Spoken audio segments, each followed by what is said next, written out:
Bienvenue à la vie sociale. Allô, mon beau Carl. Bonjour, Camille. J'aime bien le petit rose sur toi. Merci. Si vous êtes à l'audio, vous irez voir sur YouTube. Ça a l'air que je suis magnifique aujourd'hui. Mais toujours bien habillée. Carl, c'est le plus fashion de nous deux.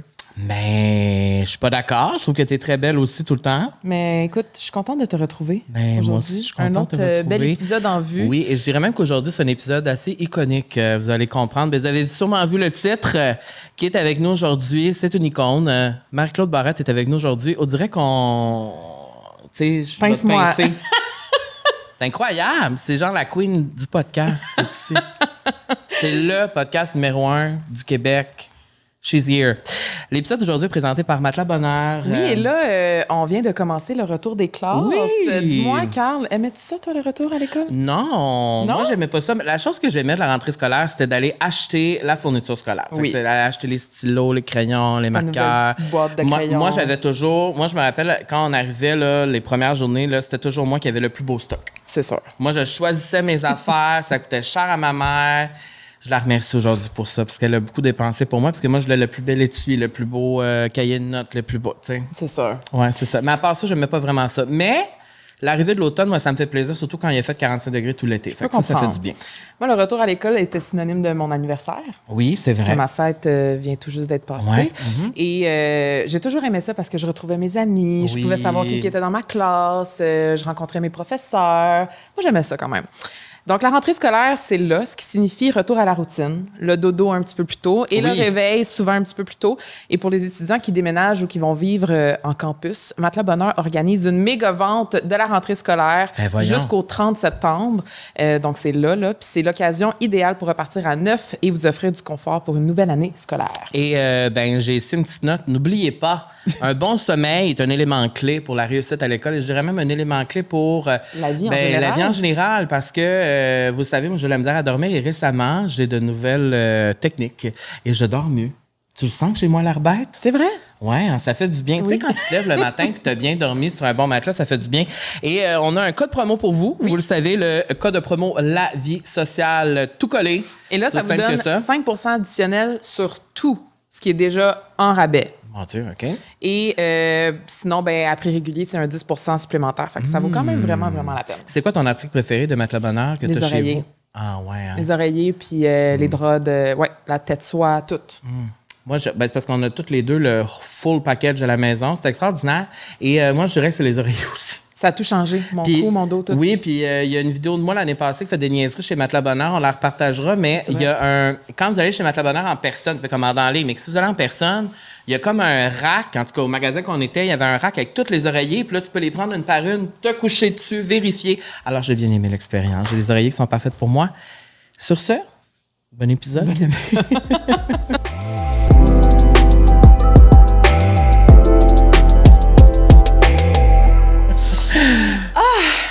Wow!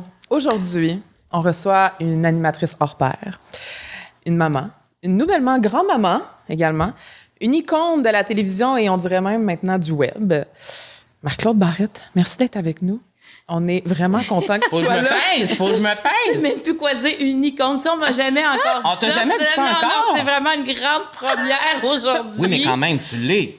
Ben, je pense pas qu'on peut dire ça de soi-même, honnêtement. Mais moi, je te le dis. Bon, ben merci. Je sais pas quoi dire à ça. Non, mais moi, pour moi, une icône, c'est quelqu'un qui a changé la vie des gens, qui inspire les gens au quotidien. Qui a fait sa place.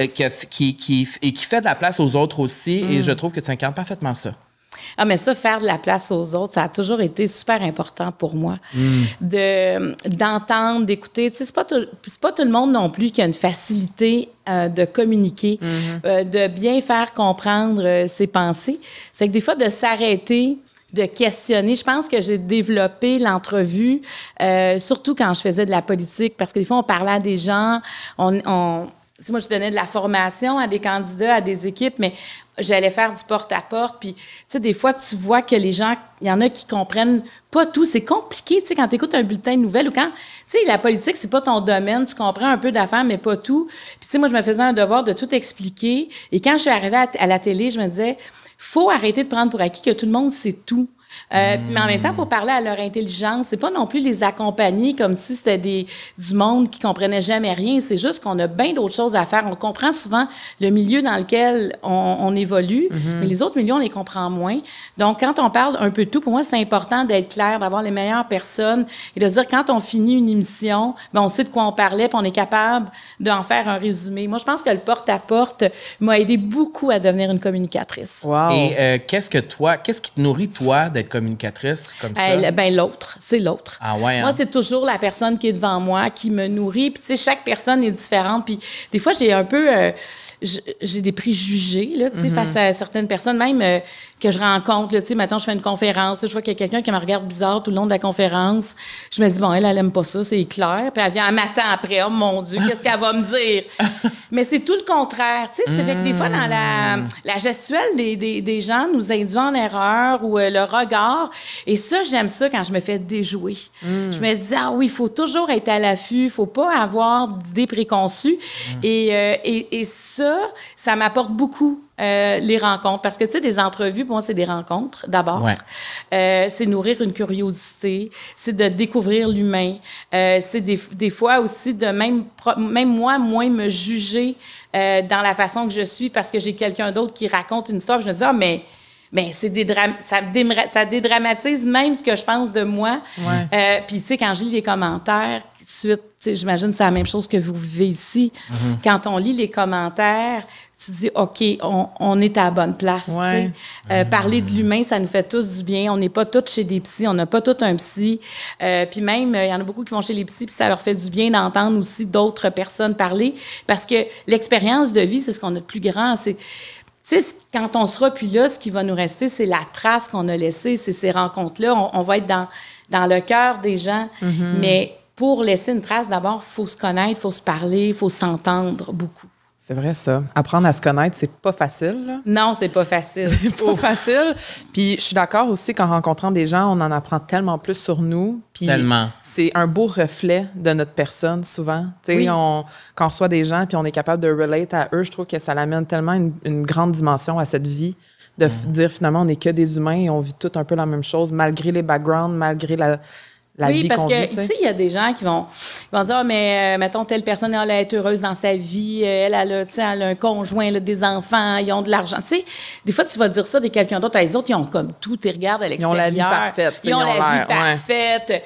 Mais quand tu dis, moi, je me suis déjà posé ces questions-là. Tu sais, mettons, chez des gens que je connaissais dans des périodes que je trouvais plus difficiles de ma vie. Je me disais, moi, je changerais de vie, tu sais. Puis là, tu te dis, ouais, non, dans le fond, je ne changerais pas de vie, parce que ce bout-là de sa vie ne m'intéresse pas du tout. Et là, tu te rends compte que tu ne voudrais pas changer de vie vraiment avec beaucoup de monde. C'est vrai, ça. Tu sais, il y a des situations qu'on vit qui sont des situations, des fois, temporaires. C'est des situations que c'est conjoncturel, le temps fait que ça arrive, puis après ça, ça change. Je parle pas peut-être d'un problème, plus d'un handicap. Ça, c'est peut-être autre chose. Il y a plus de limites, des fois. Mais il reste que, il faut quand même faire l'exercice de pourquoi je voudrais tant changer de vie? Au lieu de se dire qu'est-ce que j'aime pas de ma vie, qu'est-ce que j'aime de ma vie? Ça change beaucoup l'optique, même de soi par rapport à qui on est. Je trouve ça important, moi, de savoir qui on est. Parce que c'est comme ça qu'on s'en va aussi, on sait où on va. C'est quand que tu as vraiment, dans ta vie, su qui tu étais pour vrai? C'est difficile comme question. Je vais dire quelque chose qui est particulier. Moi, je viens d'un milieu où il n'y avait pas d'implication sociale, où j'ai eu une mère, où j'ai été longtemps en conflit. Tu sais, je pensais être avocate à cause de ma mère, parce que moi, j'ai argumenté beaucoup. Tu sais, ma mère me forçait à argumenter quand je voulais de quoi. Là, c'était pas... moi, j'avais pas un oui facilement, j'avais plus un non. Puis moi, je refusais les non. Fait que, tu sais, on s'est confrontés, mais il y avait beaucoup d'amour à travers tout ça. C'était nos tempéraments qui étaient très, très différents.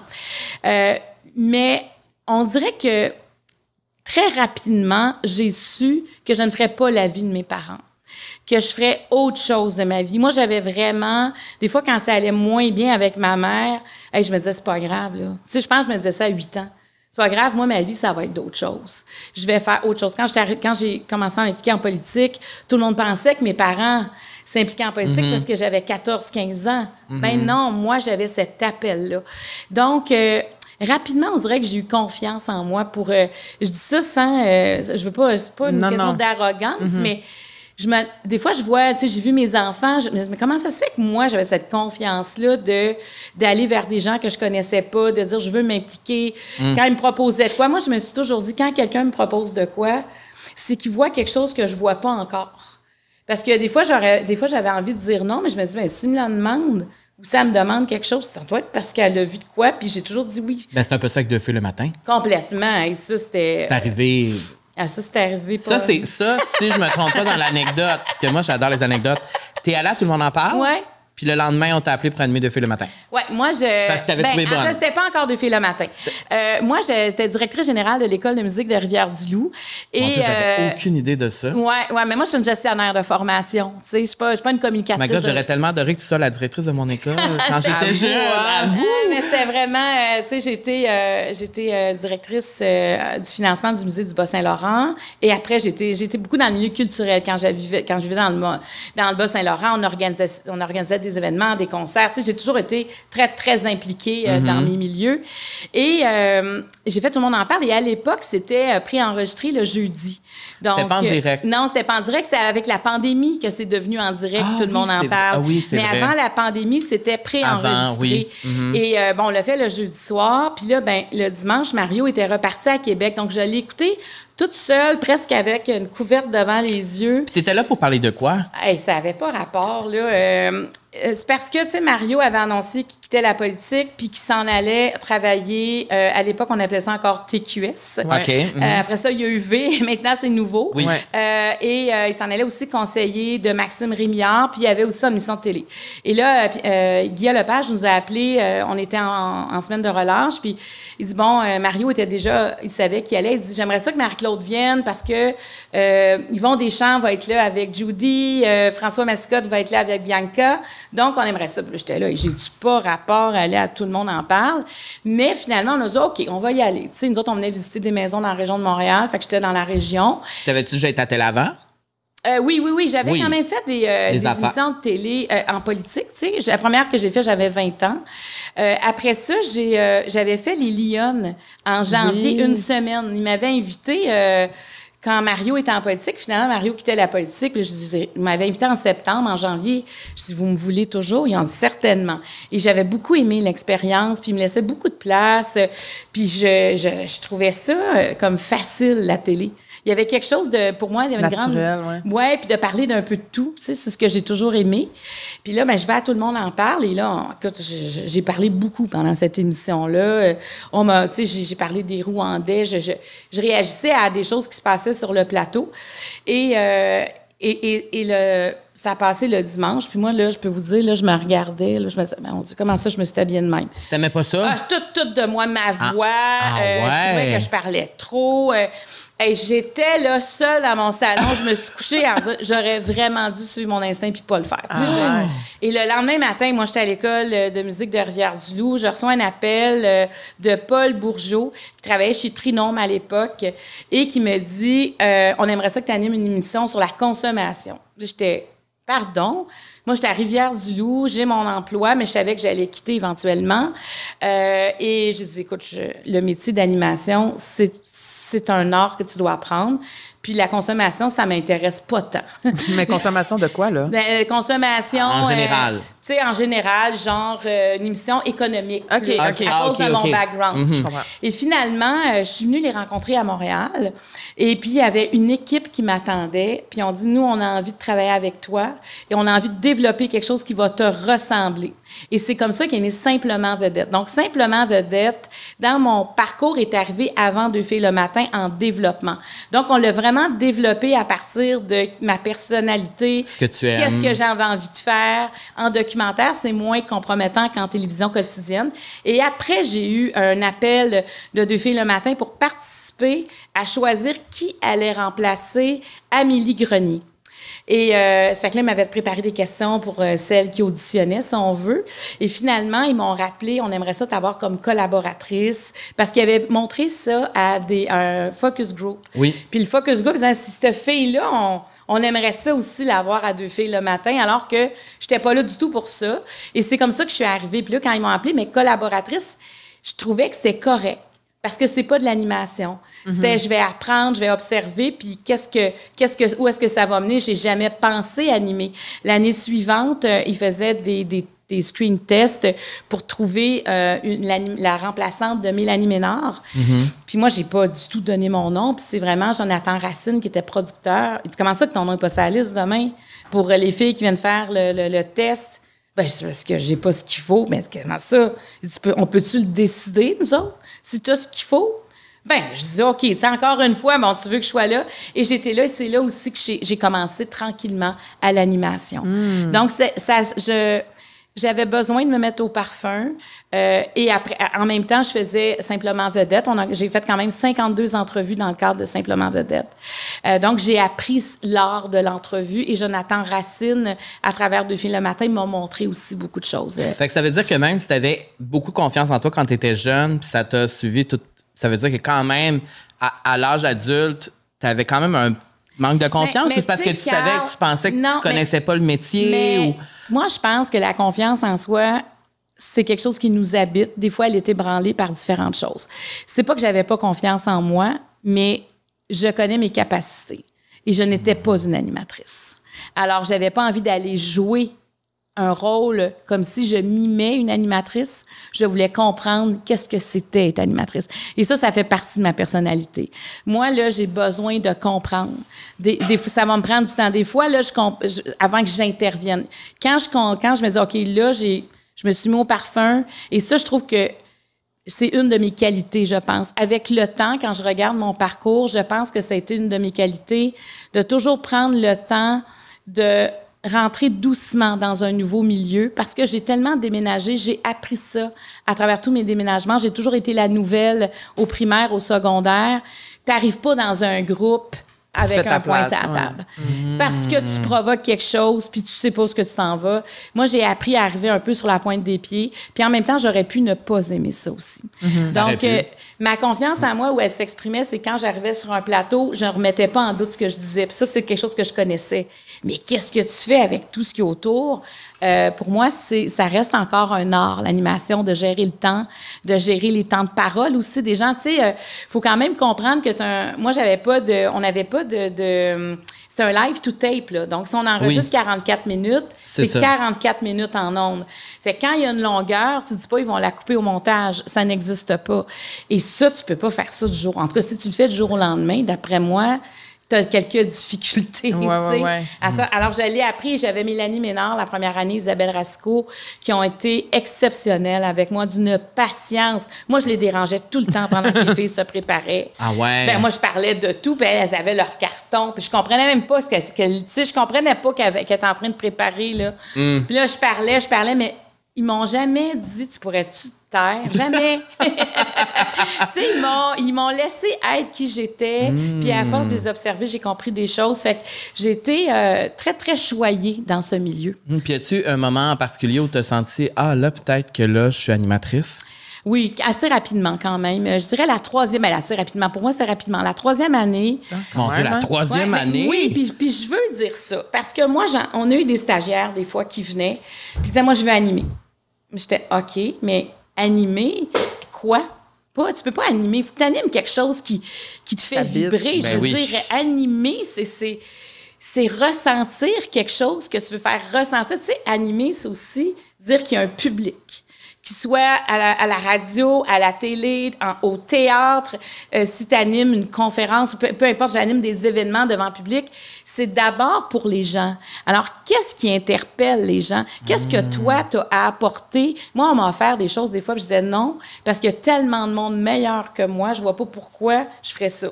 On va perdre du temps. Allez donc plus vite avec quelqu'un qu'on est sûr qu'il va aimer, tu sais, qu'il va être bon. Mais moi, je disais aux jeunes, la première chose, là, qu'est-ce que vous voulez apporter?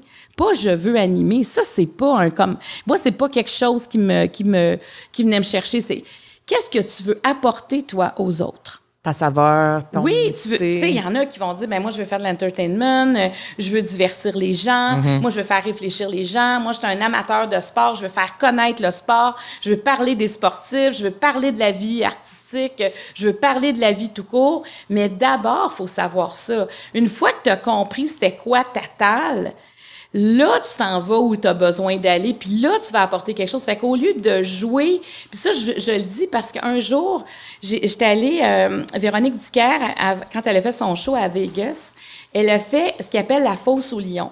C'est un spectacle qu'ils font devant les concierges d'hôtel, devant les chauffeurs de taxi, pour qu'eux puissent en parler à leurs clients. J'ai vu le spectacle de Véronique Dicker, c'est une bonne idée. Ils prennent l'opinion de ces gens-là. Est-ce que vous avez aimé ça assez? Et quand je suis allée là, j'étais invitée, il y avait René Angelil qui était là, puis que je connaissais quand même. On s'était vu à quelques reprises et tout ça. Puis j'étais avec Mario, parce que tout ça, je pense que je vous le dirais pas, parce que je sais pas si j'y croirais moi-même. Mais René est venu me voir, puis il m'a dit, Marie-Claude, j'ai quelque chose à te dire.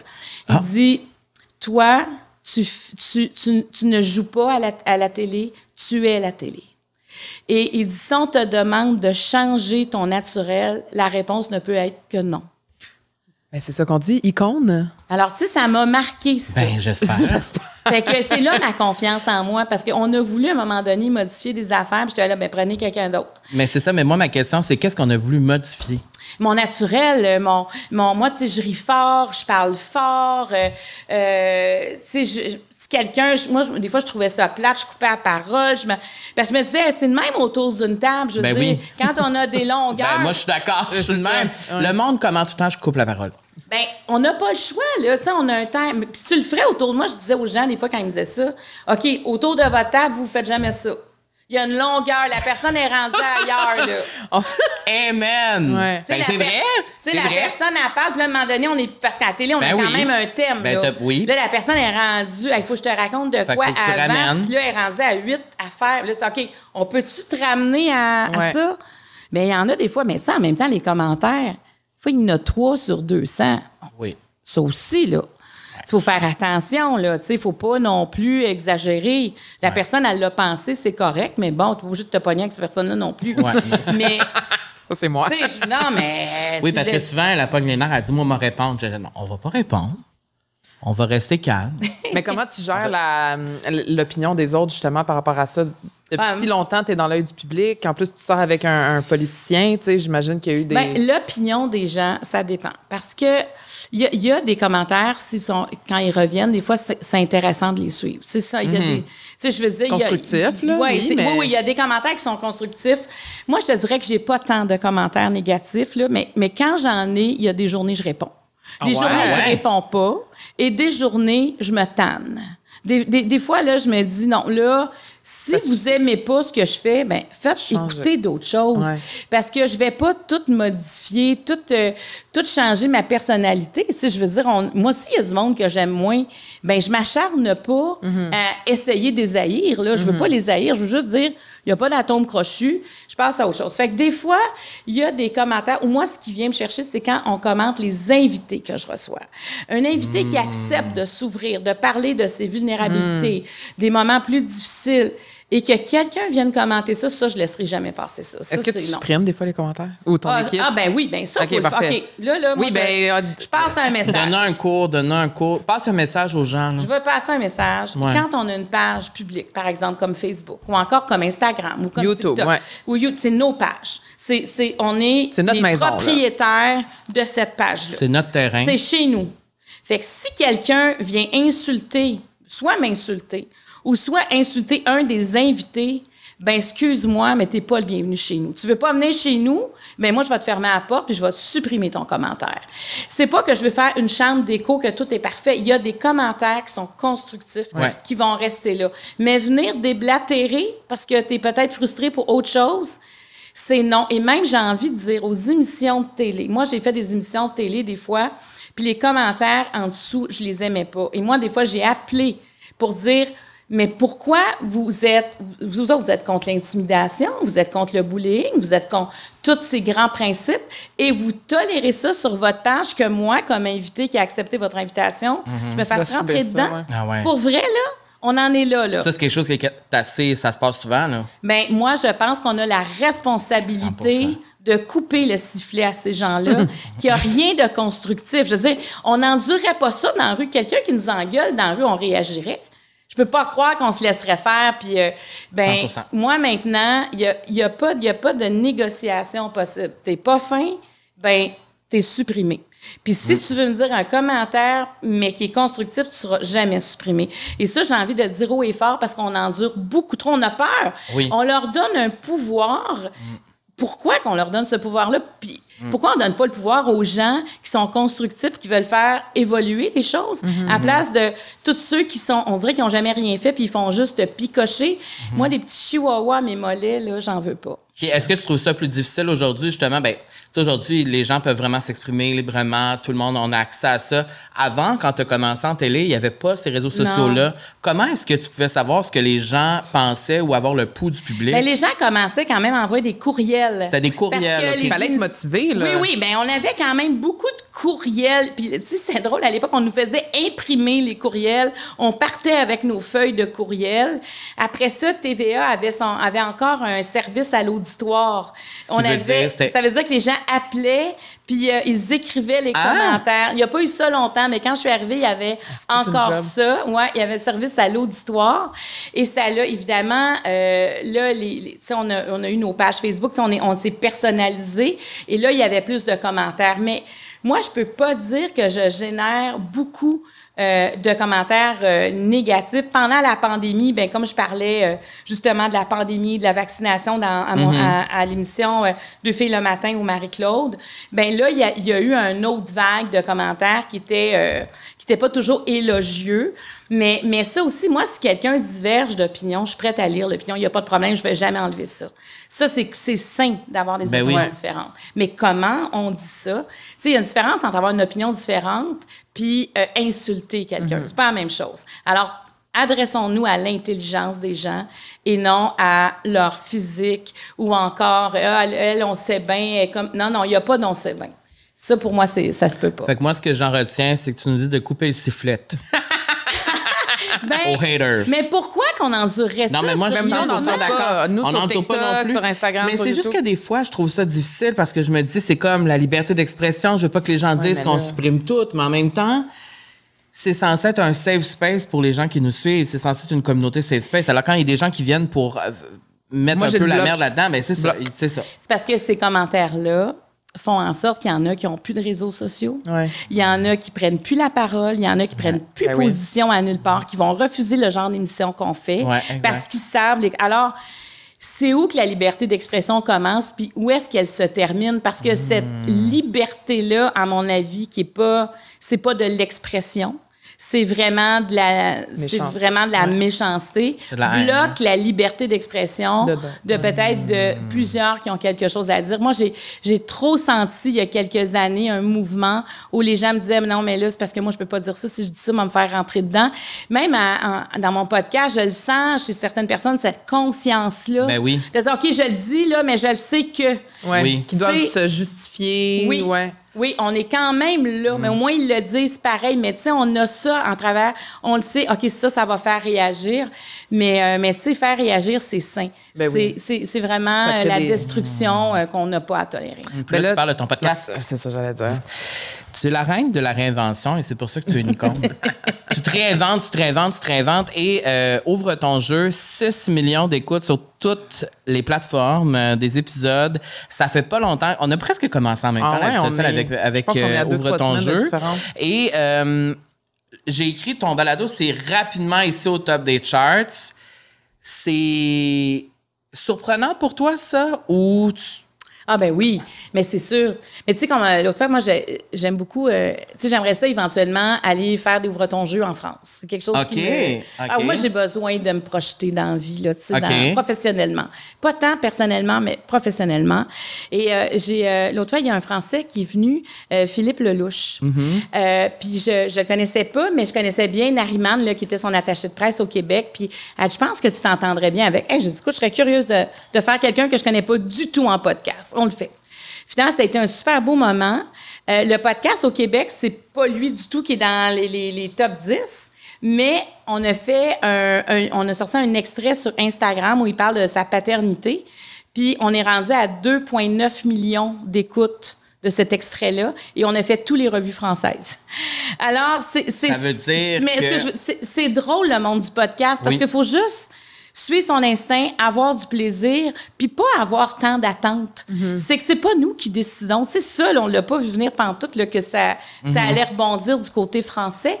Mais non, je m'attendais à rien, parce que quand on a commencé Ouvre ton jeu, on s'était dit, on va en faire quelques-uns. Si ça fonctionne, on recommencera à l'automne. Parce que nous, on voyait ça comme la télé. Tu comprends? Il y avait des saisons. On finissait au mois d'avril, puis on recommençait au mois de septembre. Tu sais, c'est le même en télé, il y a des saisons. Et là, ben les gens, moi, j'ai engagé des gens pour m'aider en numérique, puis aussi, on avait des gens à l'intérieur de l'entreprise qui connaissaient bien le monde du podcast. Ils disaient, hey, on voit que tu es une fille de télé. Là. Ça se peut pas, ça, en podcast, des saisons. Mais là, il faut quand même voir si ça fonctionne. Finalement, ça a fonctionné dès le premier épisode avec Laurent Paquin. Puis je me souviens, Laurent, c'était mon premier invité parce qu'il m'avait dit, moi, j'en ai fait un podcast et je fais des podcasts aussi, je participe. Puis invite-moi en premier, je vais te le dire ce qui marche pas. Et je dis, mon Dieu, c'est... Puis Normand D'Amour me dit, hey, même chose pour moi. Ah, wow. C'était mes 2 premiers invités. Puis tout de suite, Laurent, il dit, ben, sais-tu quoi, je changerais rien. J'ai aimé le concept, ça marche. Ça m'a fait dire des choses que j'avais jamais dites. Puis on a modifié quelques petites choses, mais très, très peu. Et ça a super bien marché dès le départ. Donc, on n'a jamais arrêté depuis ce temps. Ça fait que j'ai écouté ma gang de numérique qui m'ont dit, là, mais c'est quand même, quand on fait de la télé sur une base quotidienne, on a quand même une façon de faire qu'il faut défaire quand on arrive en podcast. Ouais. Moi, ça m'a pris quand même quelques semaines, peut-être même quelques mois à perdre des réflexes, tu sais, comme trop officiels. Tu sais, le niveau de... C'est pas une qualité de langage, mais... Le delivery, là. Oui, l'atmosphère, c'est on est vraiment entre nous pour vrai. Ouais. Oui, c'est mais ça. Je pense que nous aussi, ça a été ça parce que on vient du monde de la télé. Puis au début, c'était très formel, très dans le liché. Oui. On veut pas se tromper. Il faut se relâcher un peu. Oui, c'est ça, je pense. C'est quelque chose, faire le saut là, entre les deux. Oui. Puis, tu sais, moi, comme là, j'ai un projet télé, là, puis là, je parle avec, tu sais, le producteur, le diffuseur. Et là, tu sais, on dirait que ça fait 10 ans que je fais plus de télé. Hey, je me dis, il y en a du monde d'une équipe, quand tu fais une émission de télé, il y en a des niveaux d'approbation, tu sais, je veux dire... Oui. Là, c'est toi la boss de ton propre projet. Ben, pas celui-là. J'en ai un qui s'en vient. Non, mais ton podcast. Ah, mon podcast complètement. Pour ton jeu, oui. Ah, mais j'aime ça. Ben, ça, c'est le fun, là. C'est le fun d'avoir un... personne à qui peut dire quoi que ce soit. Non, c'est ça. Tu sais, j'ai Marie-Christine qui est mon bras droit, Marie-Christine Pouliot, à qui on parle, on prend des décisions. J'ai une équipe, mais oui. Mais tu sais, comme là, c'est juste que pour mon équipe, moi, j'ai beaucoup trop d'idées. Moi, tu sais, là, j'étais en vacances, fait qu'ils ont eu une pause, là, de quelques semaines. Okay. C'est que là, ils ont pu mettre à jour tout ce qu'on avait à faire. Puis là, c'est comme la première réunion qu'on a eue à mon retour, c'est OK. On recommence. Ça Elle est repartie. Ah, mais c'est ça que ça nous offre, ce qu'on fait. Ouais. Là. Et est-ce que la télé te manque? Non. J'aimerais te dire oui. Ce qui me manque, c'est les gens qui écoutaient la télé.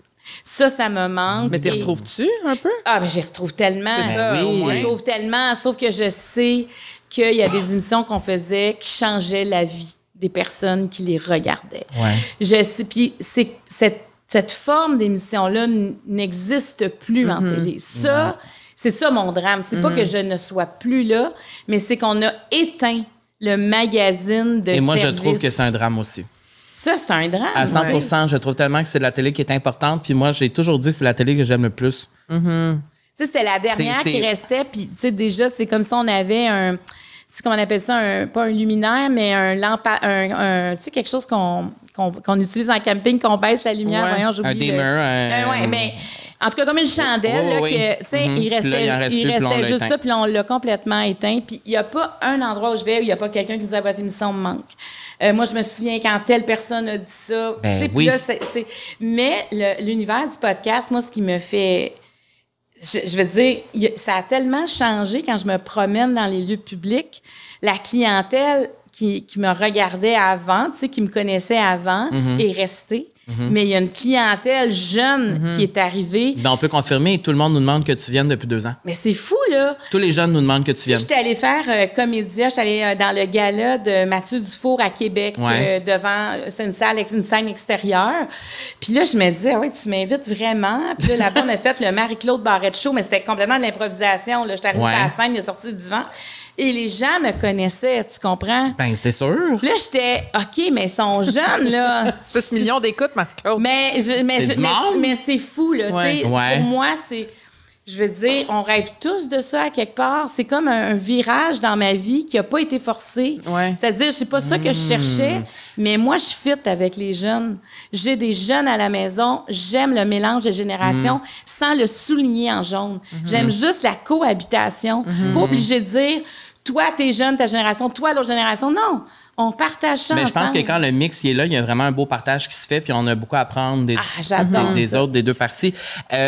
Quand tu as perdu ta job, justement, est-ce que tu avais déjà une idée de ce que tu allais faire ou tu t'es vraiment retrouvé avec, oh là, ça a pris combien de temps avant de te dire, ah, là, je me reviens puis je fais autre chose? Quelques mois avant, avec Richard Spear, le président d'Attraction, à la boîte de production, et Marie-Christine Pouliot, on est allés manger ensemble. Moi, j'avais fait 2 projets avec eux, Projet Innocence Québec et Où es-tu, qui étaient 2 séries documentaires. Et on dit, on aimerait ça avoir une association avec toi.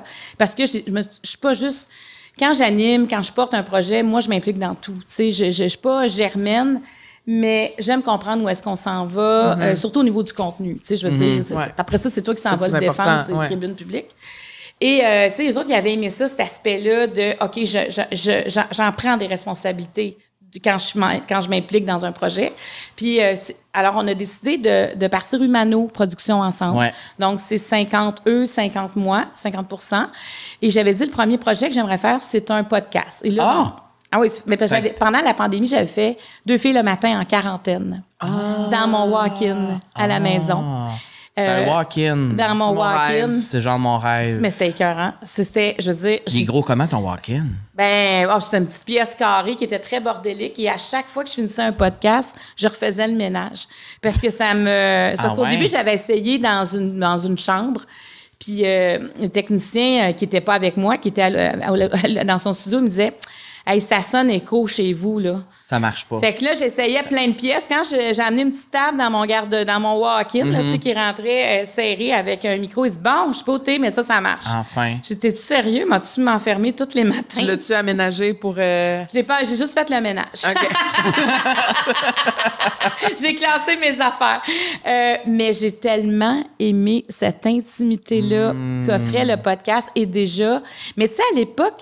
fallait que ça dure entre 30 et 35 minutes. Tu sais, il y avait quand même quelque chose qu'on a perdu avec le temps. Je pense qu'on essaie quand même de faire une émission. On est encore dans des standards télévisuels ou radiophoniques. Et ça, j'ai eu la piqûre quand même. Là, j'ai recommencé à faire du fil. Tu sais, après le déjeuner, j'ai recontinué Marie-Claude. Et quand on m'a annoncé que c'était la fin de l'émission, mais il restait 9 semaines à tourner. Il restait 27 émissions à tourner. Moi, j'ai appelé Marie-Christine. J'ai dit, écoute, là, je suis un petit peu... là, je suis pas bien. Je perds quelque chose auquel je tiens encore beaucoup. Mais il faut que je me lance dans d'autres choses. Et là, je dis, tu sais, l'idée du podcast. Elle dit, OK. On a fait une réunion d'urgence. Puis un après-midi, on s'est réunis. Puis là, c'est comme, moi, ils savent que j'aime jouer. Moi, je suis une gamer. Donc, une gamer. T'es une gamer? Ah ouais. Moi, jeu vidéo? Oui. Ah! Oui. Mais oui.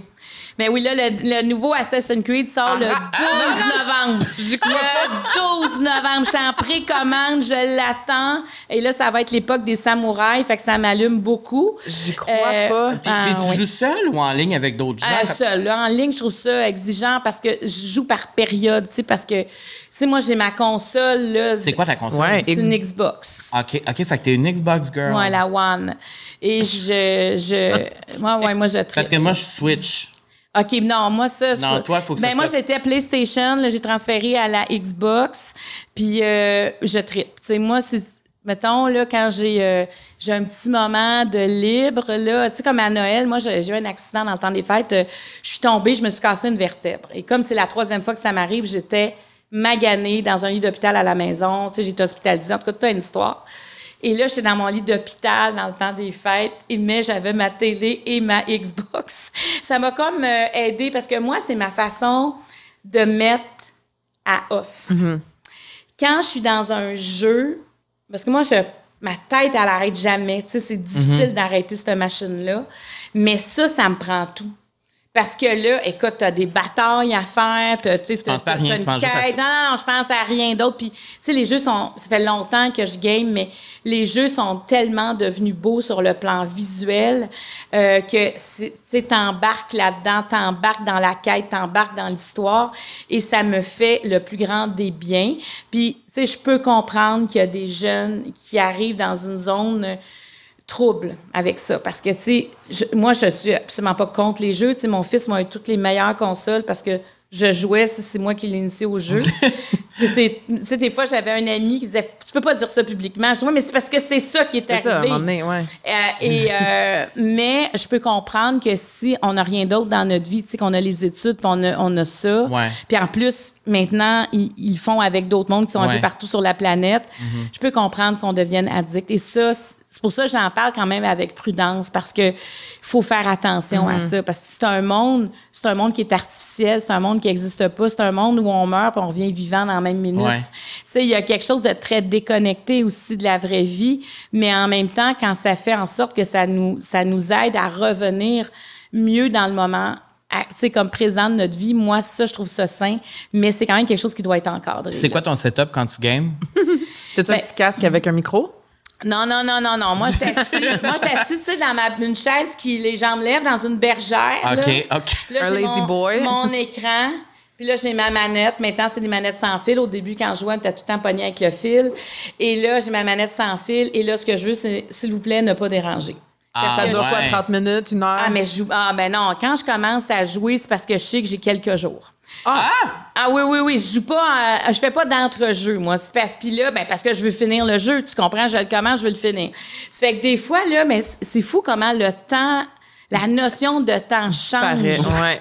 Totalement. Des fois, là, je suis comme, mon Dieu, ça fait 3 heures que je joue. OK, non, faut que j'arrête. Ah non, mais avant d'arrêter, je vais me rendre au moins là. Tu sais, je vois la pyramide, j'ai envie de rentrer dedans, qu'est-ce qu'il va y avoir?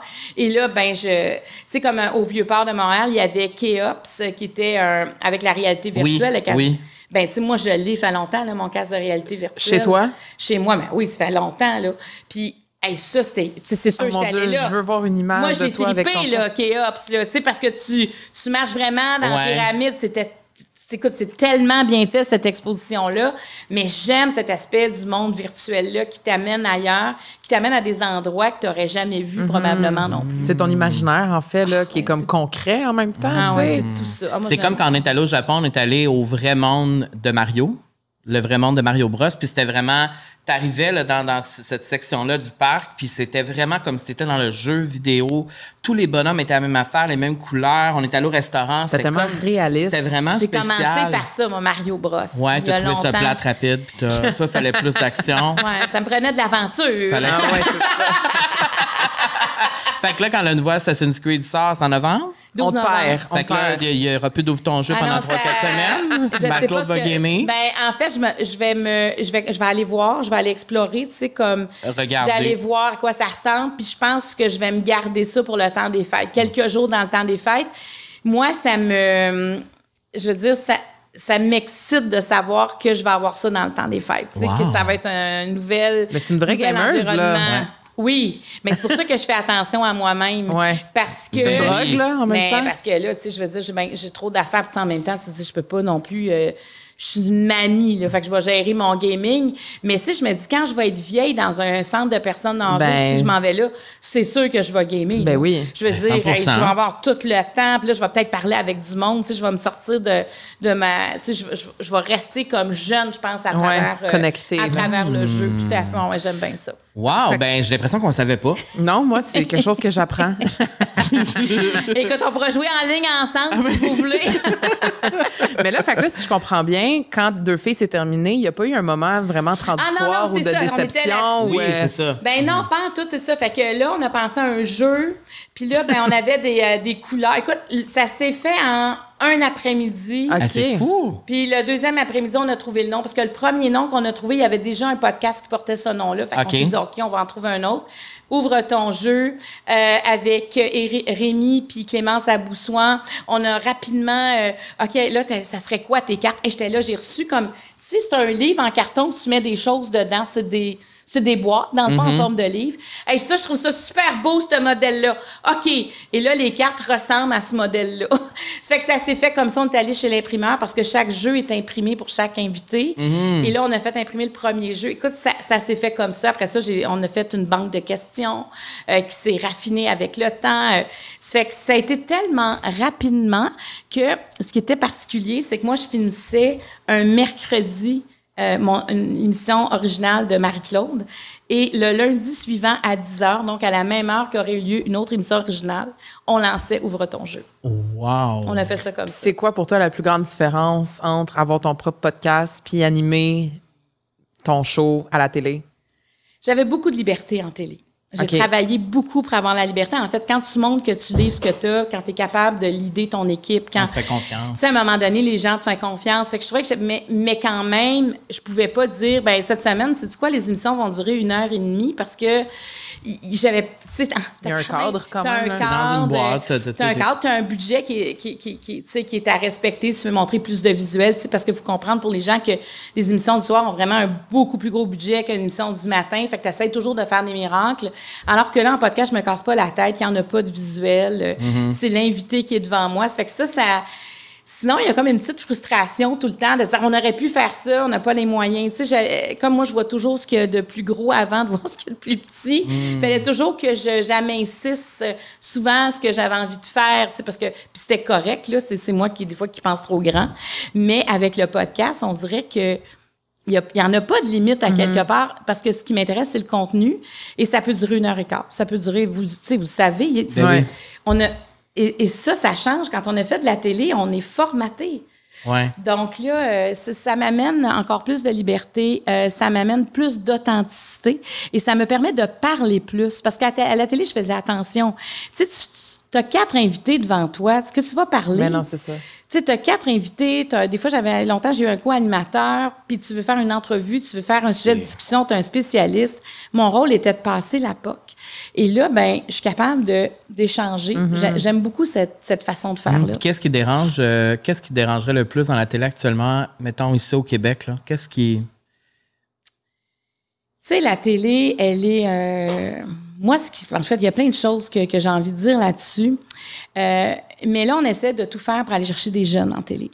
Et des fois, même par rapport à l'âge des invités, je trouve que des fois, on passe à côté de certaines choses juste parce que... Mais je pense pas que les jeunes vont arriver en télé.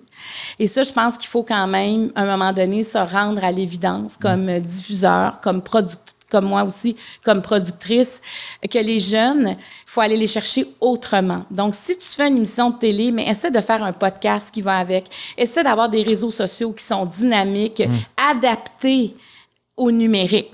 Parce qu'on essaie aussi, je trouve, des fois, même la télé, de faire de la promotion sur le numérique, mais télévisuel. Oui. Alors, faut, au lieu d'essayer de comprendre, d'essayer de comment on va amener les jeunes, c'est où sont les jeunes, pourquoi sont là les jeunes et comment ça marche cet univers-là.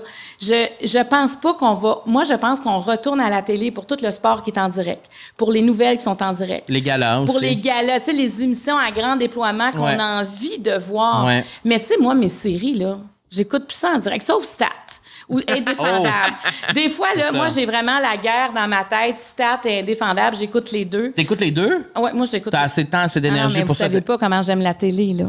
Non, mais oui, on le sait. Moi, la télé, j'écoute tout en différé quasiment maintenant, mais Stat, c'est beaucoup, là. Stat tous les jours.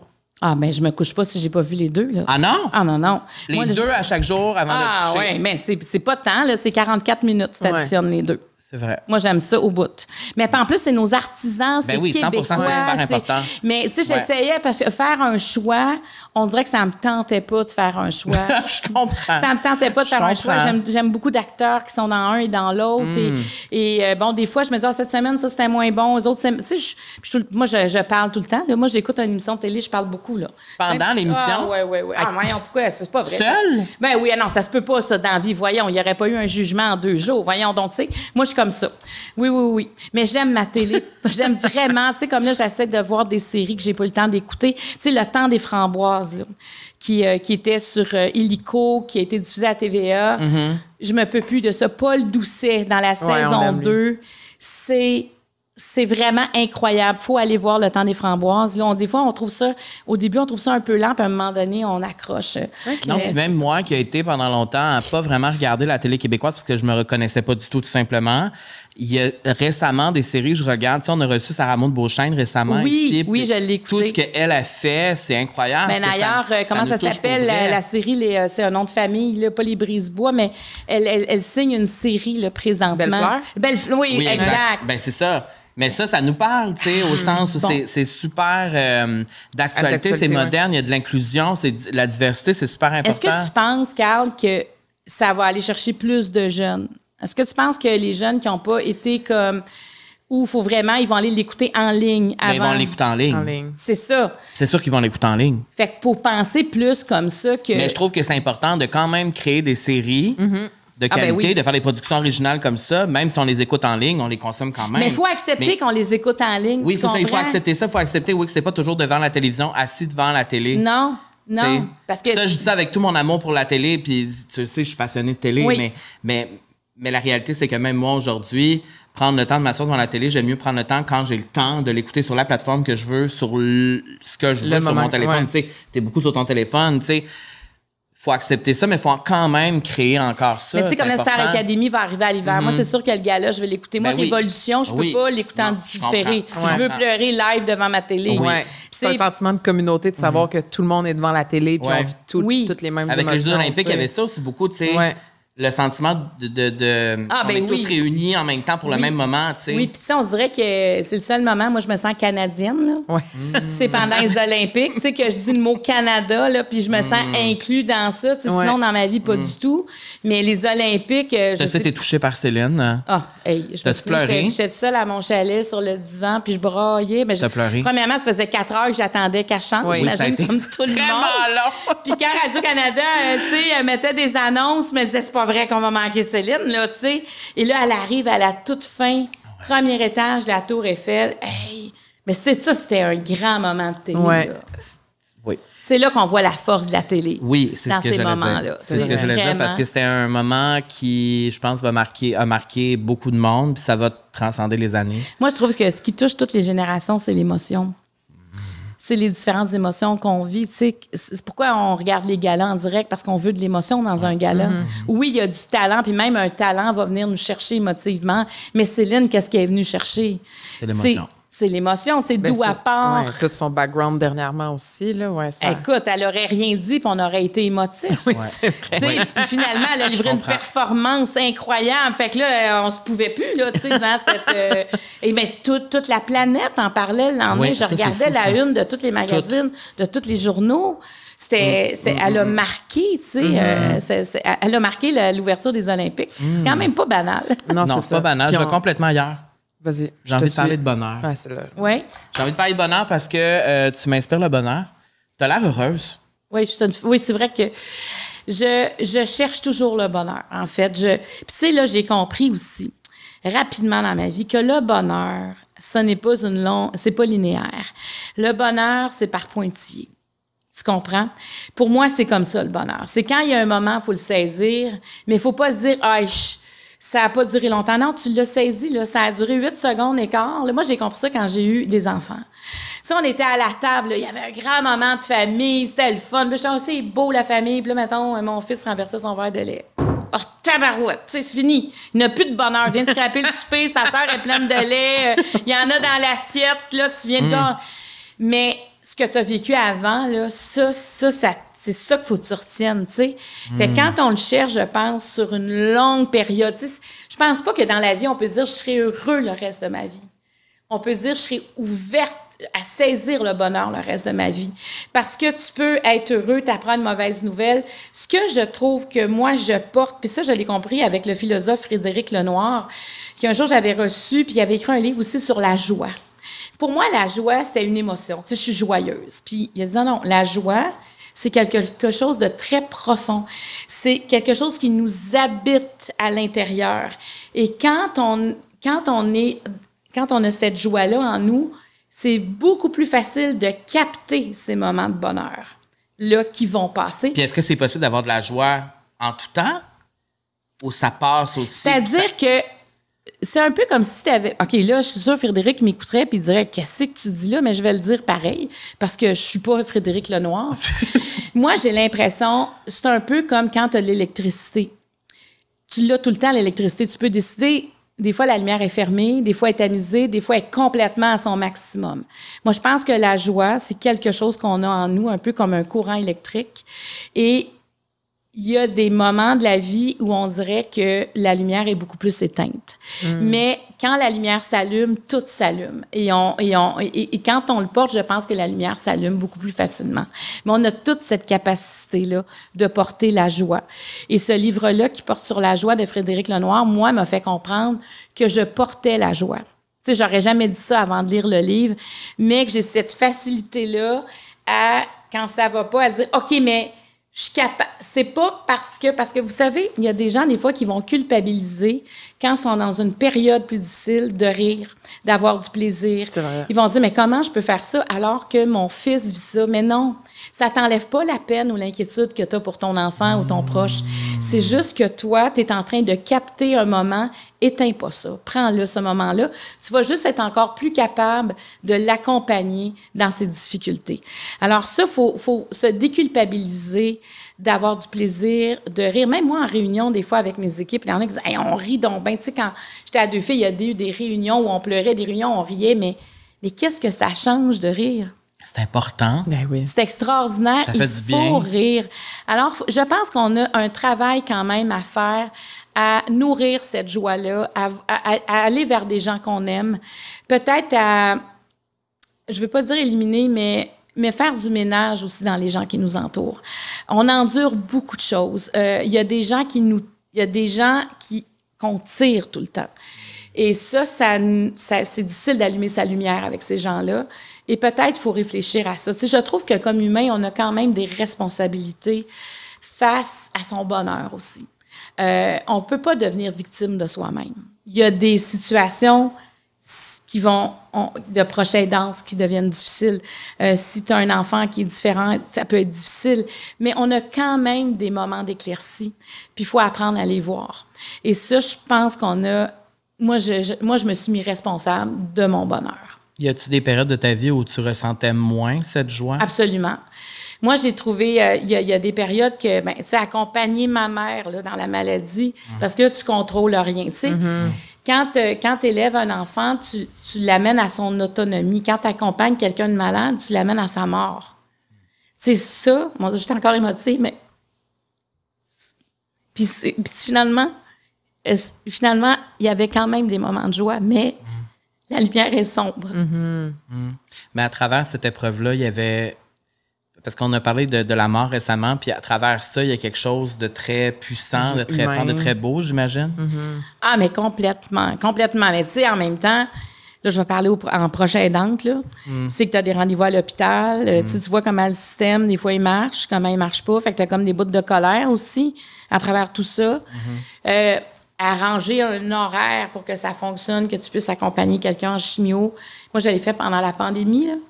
Moi, j'attendais 2 heures dans mon char. C'est comme... Ça a pas de En attendant que ça finisse. Oui, c'est ça. Des fois, c'était 3, des fois, ça dépendait. Mais je veux dire, il y avait quand même beaucoup de difficultés. Mais moi, ce que ça m'a appris, c'est voir les autres souffrir. Hey, tu sais, quand tu arrives, tu vois un jeune, mettons, de 22 ans qui sort de la chimio, là tu dis, quand tu arrives aux soins palliatifs, puis tu penses que c'est quelqu'un qui vient voir ses parents, mais non, c'est lui qui est là. C'est lui qui va mourir. Tu sais, fait ça t'apporte de la joie parce que tu dis, OK, moi, je suis chanceuse, là. Moi, je me revire de bord, là, puis j'ai une ligne de vie encore. On me l'a pas... Ça se peut que j'aie un accident d'auto, là, mais on m'a pas annoncé que ma ligne de vie, il en restait ça. Tu prends moins pour acquis aussi, j'imagine? Oui. Fait que, tu sais, les soins palliatifs, je trouve que c'est un endroit où on apprend à la dure. Ben oui. Mais on apprend beaucoup. Tu sais, moi, j'étais amie avec Jannick Fournier et Jannick a fait ça, c'était préposé aux bénéficiaires. Mais tu sais, quand tu es amie avec Jannick, tu comprends tout ce qui est allé chercher là. Tu sais, c'est une femme qui parle de la mort avec... elle va pas pleurer, elle, quand elle parle de la mort, tu sais, parce que elle l'a côtoyée. Fait que je me disais, un jour, si j'ai cette force-là, j'aimerais accompagner les gens. Ah ouais? Ça te fait-tu peur? Ah non. Non, parce que, sais-tu quoi? Quand j'étais à la maison de soins palliatifs, moi, j'ai habité là 1 mois, là, quand même, avec ma mère. Il y a des gens qui n'ont pas de visite. C'est ça qui est triste. C'est 0. Il y a des gens qui n'ont pas de visite. Et j'ai parlé, moi, à des gens qui hésitaient de venir voir ma mère. Je disais, mais pourquoi vous venez pas? Des gens de la famille. Oui, des gens proches de ma mère. Ouais. Je disais, mais pourquoi vous venez pas la voir? Ah non, moi, je veux garder un beau souvenir d'elle. J'étais là, mais moi, tu m'aurais dit ça avant, là, j'aurais passé, je comprends, mais je comprends plus. Parce que il y a quelque chose de très égoïste. La personne, elle veut te voir avant de mourir. Pourquoi, toi, tu veux garder une image d'elle? Elle veut te voir, c'est le dernier contact. Pourquoi tu lui dis non? C'est difficile. C'est difficile pour un humain d'être confronté à ça, tu sais. C'est cette zone-là. Moi, j'ai une phobie des hôpitaux parce que j'ai tout le temps un souvenir, je vais dire négatif, entre guillemets, relié à ça. Là. C'est tout le temps relié à ma grand-mère qui est décédée, mon père qui est décédé, mon grand-père qui était mon oncle. Tu sais, c'est tout le temps relié à ça. Fait que moi, je suis un peu comme ça. Tu sais, si les parents de mes amis, ils souffrent puis ils veulent que je les accompagne, ça va être très difficile pour moi parce que ça me ramène dans des émotions. Puis je suis très sensible. C'est sûr, je pleure tout le long, tu sais. Puis est-ce que tu penses pas qu'il y a quelque chose à apprendre de ces émotions-là? Ah, ben c'est sûr. Parce que, tu sais, je me dis, si la personne tu sais, mettons-nous à leur place. On est dans un lit, dans une maison de soins palliatifs. On sait que le temps est compté. Des fois, c'est par heure, des fois, c'est par jour. On sait, quand le cancer décide, en même temps, si c'est un cancer, quand le cancer prend le dessus, ça va vite. Et que tu veux voir Carl, par exemple, et que Carl ne se sent... Il y a quelque chose de triste pour la personne, parce que c'est dur de comprendre. Ah ben oui, ben oui. Tu sais, parce que tu dis, OK, mais c'est quoi? Tu peux pas dire, elle veut garder un beau souvenir de toi, là, parce qu'elle va dire, OK, mais c'est quoi? Qu'est-ce que je projette comme image? Tu sais, je pense, il y a des cultures qui vont côtoyer la mort très facilement. Oui, qui célèbrent la mort. Exactement. Oui. Et on est dans une culture, nous, on évite le vieillissement, on évite la mort, on évite... On a de la misère à en parler sans que ce soit tabou ou malaisant. Mais moi, j'ai appris par une amie, moi, j'allais même pas dans les services funéraires des parents de mes amis si je connaissais pas les parents. Puis j'ai une amie qui m'a dit, « Hey, c'est parce que tu viens pour moi, tu viens pas pour ma mère. » Puis là, je suis allée, puis là, j'ai compris. J'ai compris, c'est tellement ça. Mais ça me l'avait pas dit, je sais pas jusqu'à quel point. C'est quoi que tu vas retenir du départ de ta mère pour la suite de ta vie? Qu'est-ce que ces derniers moments-là avec elle ont créé en toi? Qu'est-ce que ça te laisse comme legs? Bien, il faut être vivant dans la vie. Ma mère était, mon Dieu, elle voulait pas mourir. Et je pense que c'est plus dur à accompagner quelqu'un qui ne veut pas mourir que quelqu'un... Dans la résistance? Oui, jusqu'à la fin. Ça, c'est tough, ça. Tu sais, l'aide médicale à mourir, je trouve qu'il y a quelque chose... mais là, on est en train de sortir des études que le deuil, pour ceux qui restent, peut être quand même complexe. Tu sais, quand tu apprends que ton parent... Tu mets la mort de ton parent à l'agenda. Tu sais, je lisais que ça, des fois, ça repopait plus tard, mais il reste que la personne que tu regardes quitter ce monde, c'est son choix. Elle décide de le faire à la façon qu'elle veut. Je trouve qu'il y a quelque chose que je voyais pas de beau là-dedans. D'honorer. C'est ça, je le comprenais, mais je voyais pas ce qu'il y avait de beau là-dedans. Là, maintenant, tu comprends. Et là, maintenant, je comprends que c'est aussi peut-être un privilège que tu offres à tes proches. C'est vrai. De dire, hey, je vais être au clair avec vous. Ouais. Je choisis le moment, je peux vous dire ce que j'ai à dire et je suis serein avec le choix que j'ai. Et ça, moi, j'espère pas nécessairement avoir l'aide médicale à mourir, mais être sereine. Ouais. Si j'en suis consciente, de ne pas laisser les autres avec une peine supplémentaire parce que tu as l'impression que tu as eu une grande impuissance. Puis je me reconnais beaucoup en toi quand tu dis que tu es une personne fondamentalement joyeuse. Tu sais, moi, je ressens beaucoup de la joie, le bonheur. Je suis tout le temps dans les émotions positives. Puis je pense que c'est pour ça que j'ai autant de difficultés, parce que ça me ramène dans des émotions négatives. Puis j'ai l'impression que c'est peut-être pas tout le monde qui est comme ça, mais moi, avec comment j'ai grandi, on évitait beaucoup les émotions négatives. Fait que j'ai de la misère. Je suis pas très outillée avec ça. La frustration, la colère, la tristesse, je sais pas comment gérer ça. Fait que je pense que c'est pour ça que j'évite ce genre de situation. C'est drôle que tu dises ça, Camille, parce que, tu sais, ma plateforme payante, le Marie Club, on fait justement quelque chose sur mes émotions, mes alliés. Mm-hmm. Justement, tu sais, ces émotions-là qui sont... C'est drôle parce qu'il y a quelqu'un... Je parlais avec quelqu'un puis je parlais de zone de confort. J'ai dit, tu sais, moi, il y a des émotions que c'est pas une zone de confort. Puis il disait... Là, ça c'est pas une zone de confort. C'est des zones familières et des zones non familières. Il y a des zones familières inconfortables. Mais il dit, si toi, quand ça s'en va là, tu t'en vas ailleurs, c'est que c'était pas familier. Mais là, je me suis dit, OK, moi, il faut que j'apprenne aussi, comme toi, à pas nécessairement pleurer quand je parle de ma mère, mais de l'assimiler, de laisser la place à ça. C'est parce que moi, il y a comme un évitement aussi là-dedans, et d'essayer d'ouvrir puis d'accueillir ça. Mon Dieu, j'utilise des mots que j'utilise pas d'habitude. Accueillir. Qui suis-je ici à la vie sociale? Je ne me reconnais plus. Mais c'est vrai, c'est parce que en même temps, je pense que on grandit certainement à être capable de vivre toutes ces émotions-là. Mm-hmm. Mais c'est difficile. Oui. C'est difficile d'y aller parce que c'est vrai que je pense... Mais tu sais, moi, quand j'étais jeune, on parlait pas tant d'identifier l'émotion que tu ressens. Là. Non. Puis la colère, c'était pas beau. Puis pleurer, c'était pas... Tu sais, alors que maintenant, la colère, ben tu sais, on dit aux enfants, pourquoi tu es en colère? Raconte-moi. Pour essayer de calmer la colère. Ou encore pleurer, ben c'est correct. C'est moi, j'ai tout le temps le réflexe de m'excuser de pleurer parce que... On devrait pas. Pleurer, pleurer, c'est quand tu te fais mal. Ouais. Mais c'est pas quand tu racontes une histoire. Puis, tu sais, moi, on dirait dans les 2 dernières années, je suis beaucoup plus sensible que je l'étais. Mais je pense qu'il y a quelque chose que j'ai pas réglé non plus avec la mort de ma mère. Mm-hmm. Et ça aussi, c'est quelque chose que j'aurais. Mais je pense aussi qu'il y a peut-être quelque chose de différent en toi qui s'est ouvert aussi. Ah, mais c'est sûr. Écoute, tu sais, j'ai visité un autre monde. Ben c'est ça. Carrément. Fait qu'après, quand tu reviens dans le vrai monde dans lequel tu vis, il y a comme plein d'affaires que tu vois différemment, c'est plus pareil. Là. Ah oui, puis tu sais, quand je vois des hommes et des femmes qui s'occupent de leur conjoint ou conjointe, qui savent où ça va se terminer, puis qui changent des couches, qui sont fatigués, qui manquent d'argent, ça vient encore plus me chercher parce que j'en ai rencontré.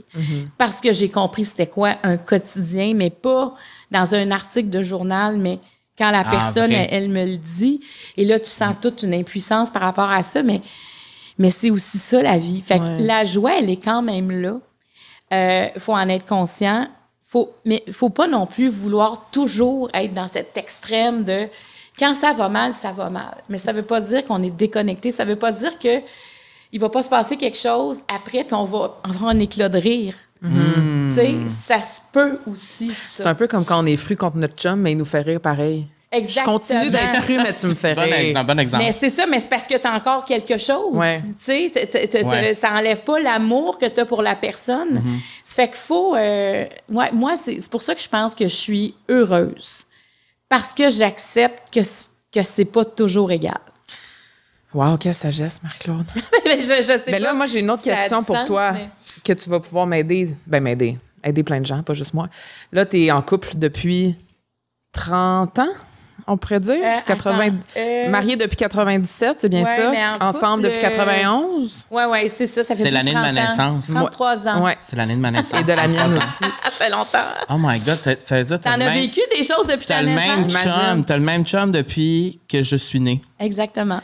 T'as jamais changé? Non. Puis c'est quoi le secret d'une relation à long terme? Et je pense que le secret, c'est qu'il n'y a pas de secret. Tu comprends? On ne peut pas s'attacher à un secret. Il faut vivre ça. La relation, il faut que tu la vives. Moi, je pense que la première question qu'il faut toujours se poser, est-ce que je suis bien avec la personne? Tu sais, est-ce que je suis moi-même tout le temps? Est-ce que quand j'ouvre la porte de ma maison, j'étais à la bonne place? Est-ce qu'on a de l'admiration mutuelle? On prend pour acquis que l'amour est toujours là. Ouais.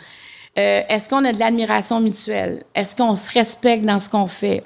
Est-ce qu'on est là pour assurer quand l'autre va pas?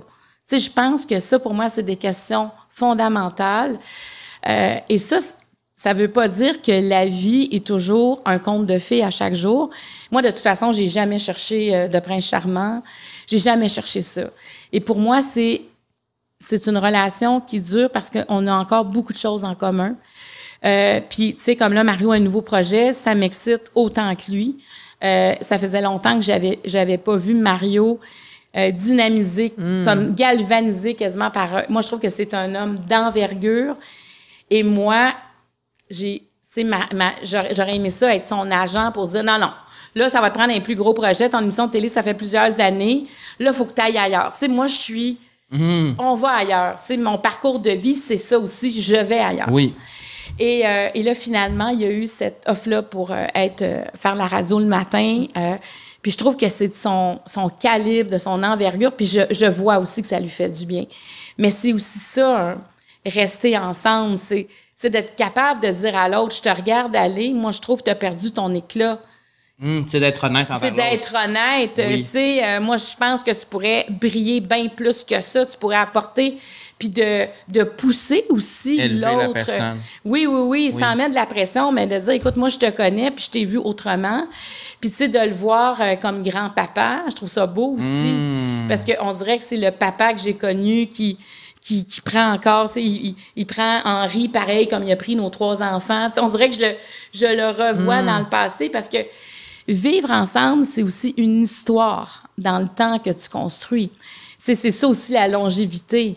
C'est que moi, il m'a connue, j'avais 21 ans, tu sais, et j'en ai 55, fait qu'il m'a vu à différentes périodes de ma vie.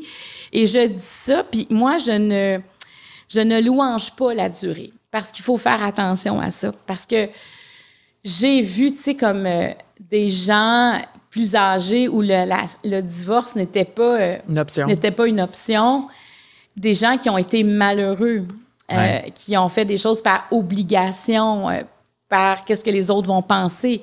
Aujourd'hui, la séparation fait partie d'une vie de couple. Donc, tu sais, moi, je me dis, il ne faut pas non plus comme tenir quelque chose de force non plus. Alors, nous autres, on s'est toujours dit, si on en arrivait là, on va s'en parler, mais c'est pas arrivé. Tu sais, on a encore des choses à vivre ensemble, ça, c'est clair.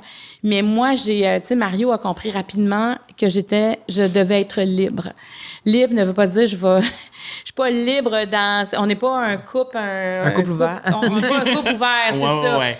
Mais moi, si je pars 3 jours, je pars 3 jours. Cette liberté. Oui, moi, j'ai besoin d'avoir ma pièce dans ma maison où je suis moi-même, je fais mes petites affaires. On dirait que c'est ça la clé pour que ça dure. Mais il faut trouver tu sais, ça dépend qu'est-ce que l'autre a de besoin. Tu comprends? Moi, j'ai besoin de liberté. J'aurais pu... tu sais, Mario, lui, j'ai compris rapidement que la stabilité financière, c'était important. Pas pour moi du tout. Mais au début, je jouais avec ses nerfs, là, puis j'étais là, à un moment donné, j'ai compris, j'ai dit, OK, mais pour lui... c'est du sérieux, là, ça, là, alors que moi... de s'adapter à l'autre demain aussi. est un autre jour, tu sais. Oui. Mais lui, c'est non, mais on a fait un bout de chemin, puis je trouve qu'on a développé notre propre culture familiale. On vient de 2 mondes différents. Mais je pense qu'elle te posait la question justement parce qu'à notre âge aujourd'hui, quand on dit, le chiffre 30 ans, j'ai l'impression que c'est comme si ça se pouvait plus. Je le sais. C'est comme si ça se pouvait plus être 30 ans, tu sais... C'est comme si je rencontrais quelqu'un cette année puis qu'à 63 ans, j'étais encore avec la même personne. Dans ma tête, on dirait que je peux pas le visualiser dans la génération dans laquelle on est, même si je sais que c'est forcément encore possible. Mais c'est-à-dire qu'il faut pas le visualiser parce que ça ferait peur. Moi, honnêtement, si tu m'avais dit... Non, c'est sûr, ben oui. À 21 ans, tu vas être encore avec lui dans 30, 40 ans peut-être, je sais pas. J'aurais démissionné, là. J'aurais dit, mon Dieu! Oui, puis aussi, tu prends pour acquis la personne, tu sais. Oui, à un moment donné, ça. c'était comme, si on est ensemble 30 ans, des fois, tu prends moins soin de toi, prends moins soin de l'autre, prends pour acquis cet amour-là, puis je pense que c'est quelque chose que tu dois cultiver. C'est pour ça que, tu sais, des secrets, je pense qu'il faut d'abord que, tu sais, Jeannette Bertrand, puis je la pose cette question-là dans mon podcast, dis toujours à quel besoin profond ton conjoint ou ta conjointe répond-il? Et ça, c'est important de se poser. À quel besoin profond?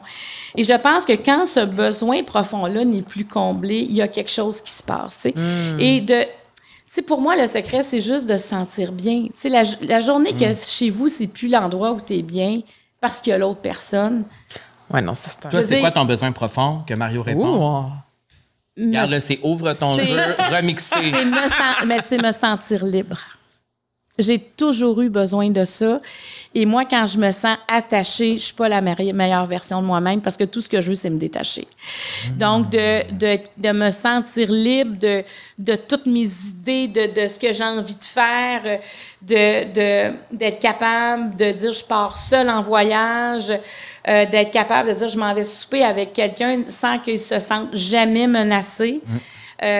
Moi, ça, c'était vraiment important, libre d'être qui je suis pleinement tout le temps. Et sans que ça le dérange. Tu sais, il peut questionner des affaires, mais sans que ça le dérange. Ça, je pense que c'est un cadeau dans ma vie, ça. Wow! Ben, on l'aime, Mario. Ben, j'espère que Tabarnouche. Le temps passe vite en bonne compagnie. Et là, je voulais parler de quelque chose de super important. C'est ta nouvelle émission. Tu en as parlé un peu tantôt, mais on n'a pas dit c'était quoi. Tellement telle fille, qui sera sur Canal Vie en 2025. Et moi, j'avais vu passer l'annonce. Je savais pas exactement c'était quoi. Je suis allée voir c'est quoi. Et ça m'a quand même beaucoup parlé. Je pense pas que ma mère accepterait de faire ça parce que c'est quand même, là, pour expliquer, dans le fond, c'est qu'on va voir des duos mère-fille qui vont, dans le fond, participer à cette émission-là pour aller vers une réparation de leur relation, si je comprends bien. Ouais. Et c'est un peu comme, je vois ça un peu comme un Si on s'aimait version mère-fille. Ouais. C'est un peu comme on va assister vraiment. C'est ça. La différence, c'est que les duos vont habiter dans la même maison plusieurs jours par semaine, pendant 4 semaines. Donc, mère-fille ensemble. Ah, ouais, mais avec les autres mères-filles. Tout le monde habite ensemble? Tout le monde habite ensemble. Toutes les mères. Il va y avoir 5 mères, 5 filles. OK, je pensais pas que c'était ça. Oui, c'est ça. Donc, c'est vraiment une expérience. C'est comme une retraite. À quelque part. Oui, moi, je vais être avec Laurie Zéphir, qui est psychologue. Tu sais, la première rencontre qu'on fait, c'est toutes les mères-filles. Puis ce que je trouve intéressant, parce qu'on commence à savoir qui va être les duos, c'est qu'il y en a, je pense, qu'on va se dire, ben voyons, pourquoi elles sont là, tout va bien. Et au fil du temps, tu te dis, parce que pour nous, ce qui est important, c'était d'avoir des duos qui vivent des enjeux. Il y en a que c'est des enjeux qui sont plus légers, mais c'est des enjeux récurrents qui reviennent. Et t'en as que c'est vraiment des enjeux où ils ont arrêté de se parler, où, tu sais, la relation est difficile. Et c'est comme spectateur, de regarder ça. Puis il y aura différents spécialistes qui vont venir répondre aux besoins des différents duos. Et les duos, on les rencontre en groupe, on les rencontre en duo et des rencontres individuelles aussi. Wow. Donc, l'idée, c'est vraiment d'accepter d'améliorer la relation. Est-ce que la relation sera parfaite après? Le temps ne le permettra pas. Mais ils auront des outils, ils auront un suivi aussi. Donc, l'idée, c'est faire une différence dans leur vie et de regarder ça et de comprendre le pattern dans lequel on est. Je trouve que ça ajoute une layer, le fait que tout le monde habite ensemble, parce que les mères peuvent voir toutes les dynamiques, autres mères, les patterns entre tout le monde, les histoires de tout le monde. Oui, c'est ça. C'est pour ça que c'est différent de Si on s'aimait. C'est la différence, elle est là. Et tu sais, comme moi, je vais être avec elles tout le temps qu'elles vont être là. Tu sais, dans le fond, je vais être à côté de la maison. On va rentrer là.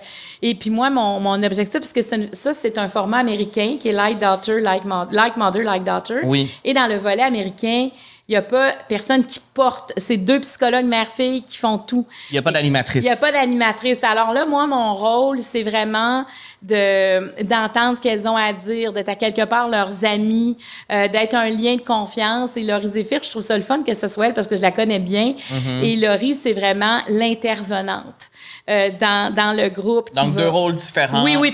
Puis moi, je vais faire des activités aussi avec les duos mère-fille. Donc, tu sais, c'est un beau projet. Quand on m'a approché pour ça, je disais, ça me ressemble. C'est beau. Parce que ça a une mission sociale aussi. Oui, puis vraiment. Ça va changer la vie de beaucoup puis on de rentre personnes. dans le cœur de la problématique. Ouais. Là, on la contourne pas et entouré de Je professionnels. pense que toutes les femmes vont pouvoir, et même les hommes vont pouvoir se comparer. Ah ben absolument. Ben oui, puis tu sais, comme mère, comme fille. Ça fait réfléchir ça aussi. fait réfléchir aussi Ouais. Wow. à la relation. Tu sais, moi, j'ai ma relation avec ma mère, ma relation avec mes filles est tellement différente et je suis la même personne. Tu sais, Ouais. on va tout voir ça à l'écran à travers les 5 duos. Et parce qu'on en a parlé souvent ici, la relation avec les parents, c'est quelque chose qui, je pense, préoccupe beaucoup de gens qui nous regardent. Puis j'ai l'impression qu'en vieillissant, les relations qu'on a avec nos parents se transforment, évoluent, changent. Il y a des périodes de notre vie où peut-être on est moins proche, après ça on devient plus proche, après ça il y a quelque chose qui se passe. C'est tellement vrai. Et ben, c'est ça ma question, c'est que dans le fond, tu as parlé de ta mère tantôt, puis j'ai l'impression que ça n'a pas toujours été facile. Des fois, ça a été plus facile. Puis Ouais. dans cette émission-là, on va voir ça aussi, le cheminement des personnes qui sont là aussi. D'où ça part, tu sais. Puis dans la version américaine, il y a un moment tellement touchant parce que il y a une fille dans à peine 30 ans, là, pas loin de la trentaine, elle reproche à sa mère de l'avoir empêchée de vivre des expériences. Elle lui reproche de l'avoir trop couvée, de l'avoir trop protégée, puis que ça a fait d'elle quelqu'un qui n'est pas tout à fait elle-même. Et sa mère lui dit, si j'ai fait ça, c'est parce que ton grand-père m'a violée quand j'avais 12 ans. Et c'est parce que j'ai été abusée. Et là, tu as un dévoilement d'un secret, et là, tu as la fille qui vit plein de culpabilité, tu sais, ça va loin, là, comme, je dis pas qu'on n'aura que ça, mais ça pourrait aller là, parce que je pense aussi, quand on est parent, on a nos secrets, on veut pas blesser nos enfants, sauf qu'on dévie même de qui on est comme mère en réaction. Alors, on voit que nommer les choses, ou peut-être d'aller des fois en thérapie, c'est parce que je pense qu'on va se rendre compte que notre histoire fait de nous des fois quelqu'un qui n'est pas tout à fait nous.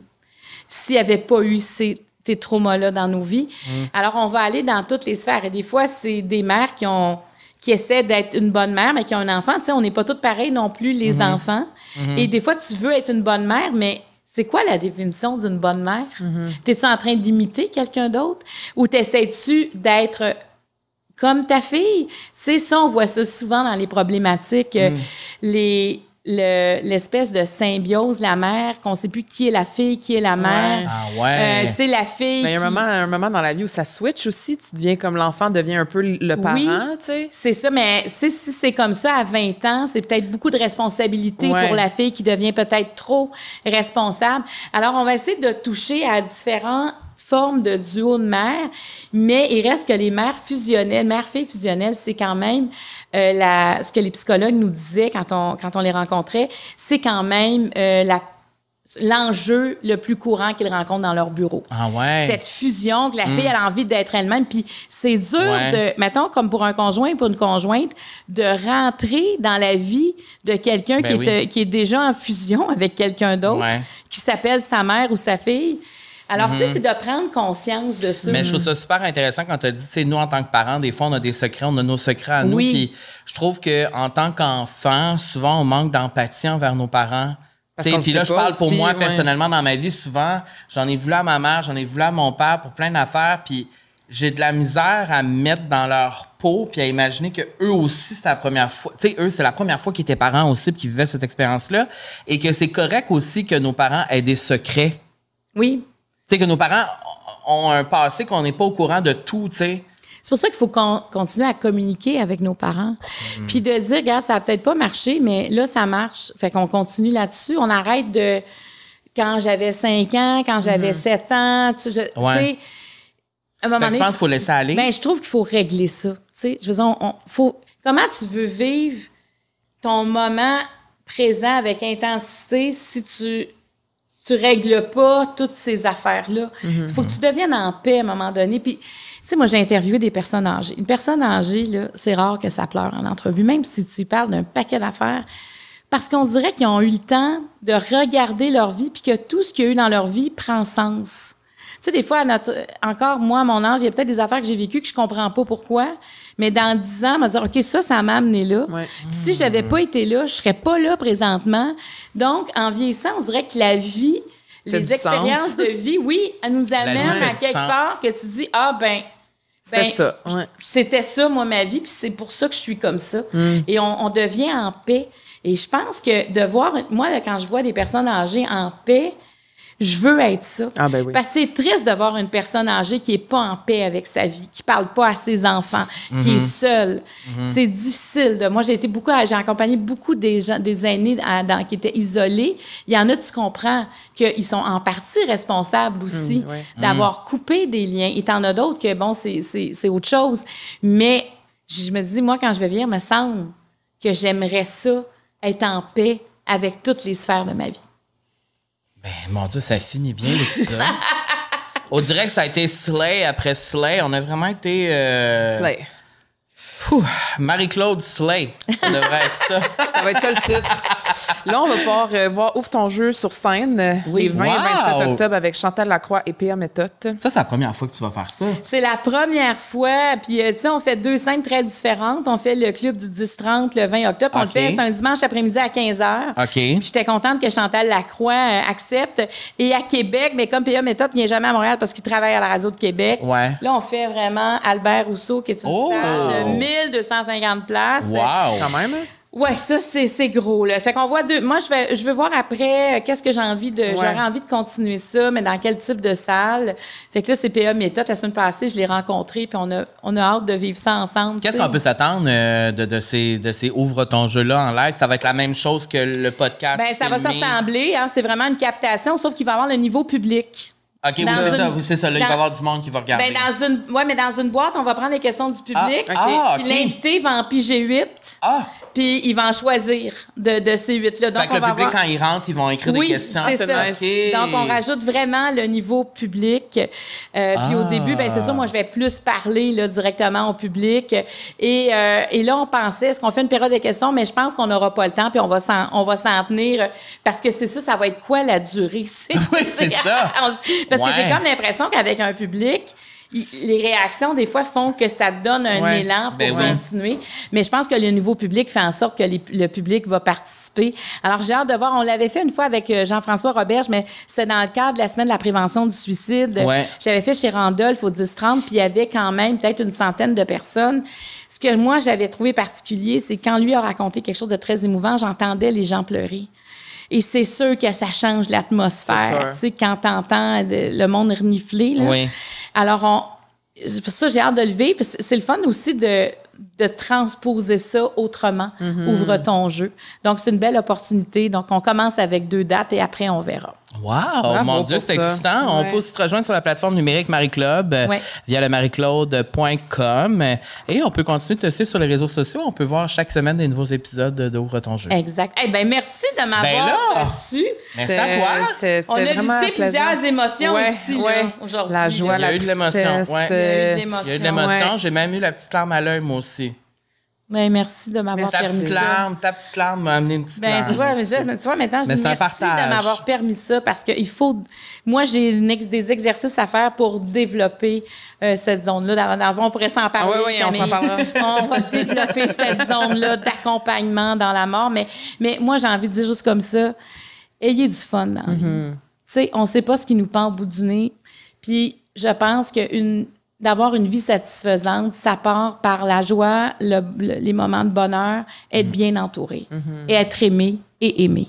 Moi, je pense qu'il faut on sait tout ce qu'on s'est dit aujourd'hui. Ouais. Bon, ben ça va être un extrait recap pour les réseaux sociaux. C'était écœurant. Parfait. Merci, Marc-Claude. Merci beaucoup. On continue à écouter Ouvre ton jeu chaque semaine. Et vous pouvez nous suivre sur Balado La Vie sociale sur les réseaux sociaux. Hein, Camille, sur TikTok, Instagram, YouTube, everywhere.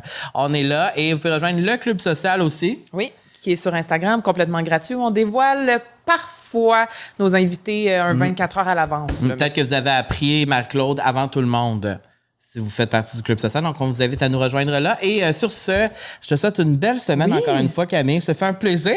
Toujours un plaisir. C'est beau ce que tu portes. Oui, c'est Aloha. Un de nos partenaires, chérie. Allez, on vous aime. Bye. Bye.